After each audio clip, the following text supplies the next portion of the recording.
They do anything for clout. They do anything for clout. They do anything for clout.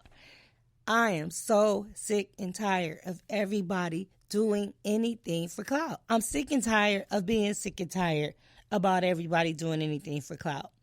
Now, I feel like the upper authorities, I don't know, this can't be the Department of Education because the Department of Education, who leaves no child behind, they are not the ones who are making this executive decision to send our kids back to school. Now, I just need to know what the people think at this point. What are the people thinking? How do you guys feel about them sending our kids back to school? I don't know. The little ones, I don't know. I'm torn. This is why I'm torn. Number one, it's not so much about the kids being together, especially the elementary school kids, because unless they have underlying conditions, we have not heard just about a gang of kids just walking around catching the coronavirus. We haven't heard about it. We're not saying they're exempt from it, but it's not the norm. It's not the norm that a child or children are giving the virus to each other. It's not the norm. Okay, but we're not saying they're exempt. The problem that I'm having is children that have to be around adults. Adults that we do not know who those adults have been around. Now, I've seen some of the teachers at these schools, and before the coronavirus, some of these teachers at the school looked like they just went straight from the nightclub to the school. So my thing is, are we as parents going to receive a report of every adult that walked into the school that day, every staff member? We should be able to say what we want to expect in order to send our kids there. And I think that we should have a slip that says your child was in my classroom today. Susie was in the classroom. Margaret Thompson, was the teacher. I checked in at 7 a.m. My temperature was XYZ. That's what I think that we should get, a report of the temperature check of the aide that was in the classroom, of anybody who was working in that classroom with that child. The cafeteria worker, we need to have her temperature. Everybody in serving the food, we need to have their temperature. We need to know if our child is going to be speaking on the microphone or any platforms doing in the morning or throughout the day's activities. If they're going to meet in the auditorium, how is that going to work out? I mean, we just need to know. We need to know that the people that are over our children, what is their temperature like, okay? And maybe every kid that gets in there, they check their temperature when they walk into the classroom, and that report is also emailed to everybody. Now, if the school can do their part and they can administer a report of everybody who was in that classroom, what their temperature was like that day when they walked in, and not allowing kids that have a temperature period that's above 90, what is the average, 94, 95, those people should not be, our children, allowed to enter the building. And that's that. How are they going to social distance on a school bus? If the school buses before were only able to carry 2 to 3 per seat before, how are they going to enforce social distancing? Are they going to have the buses do more rounds? Are the schools going to start later so the buses can have more rounds? Is the school going to have ample supply of hand sanitizer? Is the school going to administer a mask to everyone every day? How are the kids going to keep up with the mask? Are the kids going to have to bring their own mask? We need answers. We need to know how this is working out, besides, some kids can go to school at home online, or some can come into the classroom. We need to get a report every day of who had what, because as we know, a lot of times it's coming from the staff.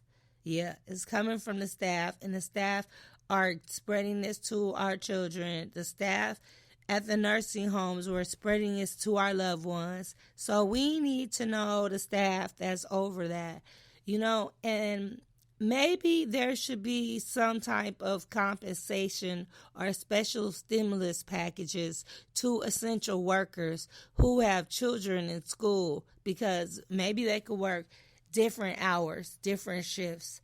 I don't know.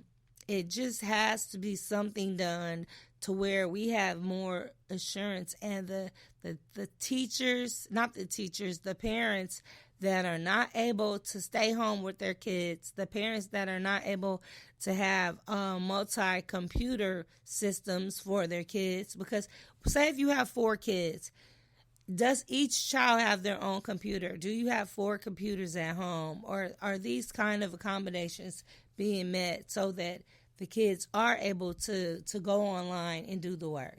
Is that happening? We need just the answers to a lot of questions before the only thing we're talking about is cleaning the classroom, spraying the school bus down, and ushering the kids back to school. Like, we need to know. We really need to know. It's more than going back to school than getting on a school bus and hosing down the classroom. So we need to know what kind of temperatures are going to be checked. We need to know if the kid is going to go to school part-time and work at home part-time, making sure that that parent is able to work with that system. I mean, we have to do what we have to do when it comes to our kids, but we need to know what's in it for us, the benefit for sending them there as opposed to having them homeschooled. What is the benefits as opposed to having them homeschooled? We really need to know this, because in North Carolina, the governor was like, Governor Cooper, I believe his name is, he was saying how they're still working on a plan. He was like, the plan could be a combination of in-person and remote. They're going to have a culmination of all the work that has gone on amongst teachers, superintendents, health officials. They said it's going to be something that follows the law. It's going to be something that gets our kids back into school safely. They keep saying this and it sounds good, but when will we have the hard, solid, this is written out guideline, and these are how the kids are going to go back to school? Because the next thing we know, everybody's saying how safe it's going to be and talking about it, and then the school bus will be pulling up and we'll be expected to ship our kids on the bus and get them to school. And getting them to school safely is not just getting a safe ride. They're saying we sprayed down the school bus. Are those bus drivers going to be trained on how to take everyone's temperature? Like, how is everybody going to be held accountable? I think accountability is key. Like, how will the bus drivers be able to be held accountable for saying, I took everybody's temperature? Like, do they have to write it down, what everybody's temperature was? And for them to do this for every person getting on that bus, maybe they're going to have a person that rides with them, a bus driver aide, and that bus driver aide is going to have to do the temperature and write it down. And the kids going to need to show ID? I don't know. I don't know how this is going to happen, but there's going to have to be some type of record, because currently there may be a low number of outbreaks in the child care setting in the schools, but that was before March. And a lot of things have gone down since the March lockdown. A lot of things. Here we are 5 months later. People missing work in school with only one $1,200 check. Like, I don't know how that helped a whole lot of people, because a lot of people's rent is more than $1,200, and definitely a lot of people's mortgages is more than $1,200. So that didn't even put food on the table.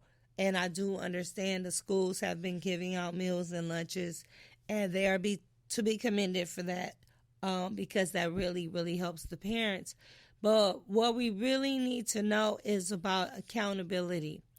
How are we going to be comforted with the accountability that the school is taking, and the risk and insurances? Should the kids be able to get a life insurance policy for free? Are they going to put a $5,000 policy insuring on each kid, because this is how much they support that everybody's going to be safe? Are they willing to do that? Like, what are we getting to be assured that our child is truly going to be safe behind school doors? We need to know those things and get answers to those questions. And then I think everyone will have a little bit more information to weigh in on if going back to school is truly the answer. Or is the president, is the governors, are the local mayors, are people doing anything for clout just to make it look like, oh, look, the jobs are back open, the economy is back moving, the schools are even open, and make the American people feel like everything is moving back in the right direction, when really it's not. So, yeah, how are we going to get this accountability verified for sending our kids back to school? These are things we want to know. This is JoJo in these streets on Doing Anything for Clout. Drop down in the comments and let me know who you think the real clout. Oh, wait a minute. Before we end this, there was somebody on Twitter that made a serious clout chasing statement. And I wouldn't even have believed this statement if I didn't read it myself, because it was just so ridiculous. I mean, very ridiculous. Someone said that if you can do Home Depot, if you can do Walmart, then you could do schools. Now, who was the nincompoop that made that statement? Let me find this nincompoop who said this. And somebody replied to them like, yeah, I do Home Depot and Walmart, but not for 7 hours of a day for 5 days a week. Now, that was a really good response, because I don't know who's going to say, if you could do Home Depot and you could do Walmart, then you could do schools. I mean, who says that? Someone who clearly is not sending their child back to school. It's always different when it's your own and when it's not your own. And we could tell that by the level of concern, accountability, and commitment. So I just want to know if you think, who was that person? And if you think they were doing anything for clout, or is the government doing anything for clout just to make it appear to the American people that we're back on track, when in effect you are causing a potential fatality of a minor by sending them back to school? I really need to know, because this is something that's weighing heavy on my heart. Doing Anything for Clout. And this is JoJo in these streets, signing out.